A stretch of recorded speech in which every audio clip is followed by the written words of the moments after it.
Rolf, we know that Primoz Roglic isn't starting today. What can you tell us about his condition and why the decision was taken? Well, he had 2 crashes, and you know, the impact on his body was just too much to continue. To feel, you know, that we should send him out there, that he was good to go. By saying that, not being a doctor, but you know, talking to the doctor, of course, we can rule out concussion and fractures. But then once again, you know, like he had a massive impact on 2 crashes in a row, and that does not make us believe to continue. Obviously, Primoz has had a lot of bad luck in the Tour in particular. Well, just tell us a bit about the morale, his morale, and also the team morale this morning. Yeah, I mean, of course, you know, like we as a team feel super sorry for him. He said, you know, goodbye to the team, so he was at the team bus this morning. He wished everybody luck. He did thank everybody for the support, you know, riders and stuff. I think it's really important to him that it's recognized what, you know, what we all try to do here.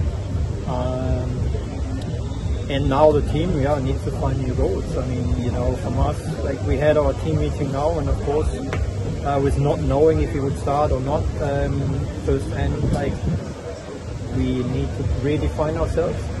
But nevertheless, we have 6 world-class riders here, and there's still a lot to do. It's over in peace.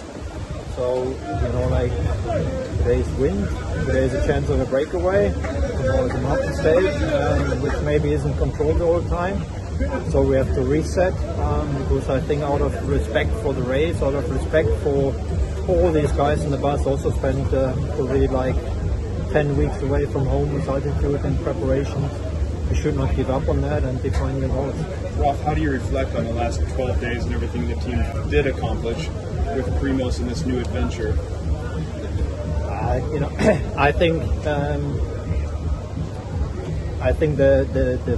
the stage 11 was the one that really, you know, made us pretty optimistic for the upcoming mountain days, because that was where we have seen a Primoz with self-confidence, with maximum fighting spirit, you know, with a very positive attitude, with a team believing in him, and I do think that was a very, very good stage for us.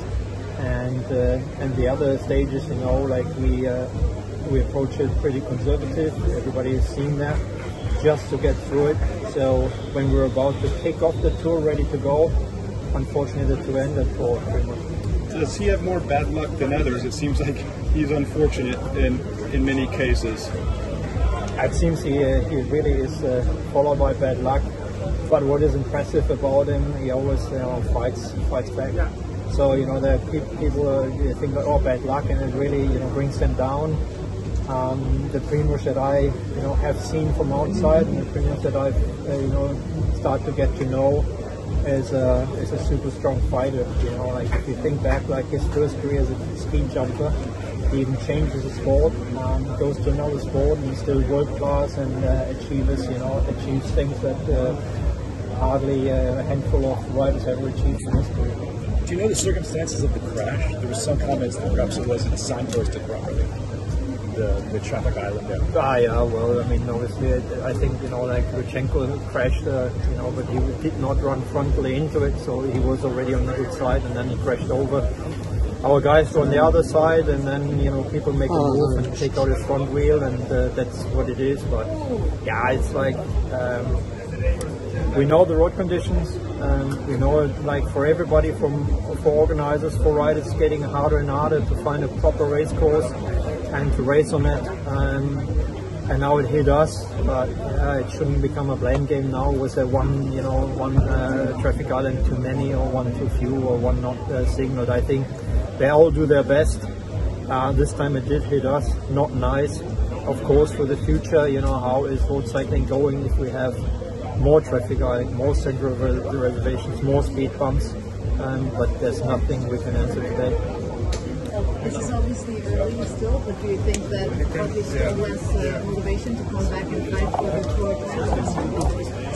Well, I think the Roglic that I've seen on stage 11 is a Roglic that has a chance, and we as a team, we're still growing together. And I do think there's a lot of opportunities out there for us together, for Primoz and, you know, Red Bull-BORA-hansgrohe to achieve a lot of things. So I do think now it's time to sit back. Now it's time to heal, physically and mentally, and then it's time to define new goals.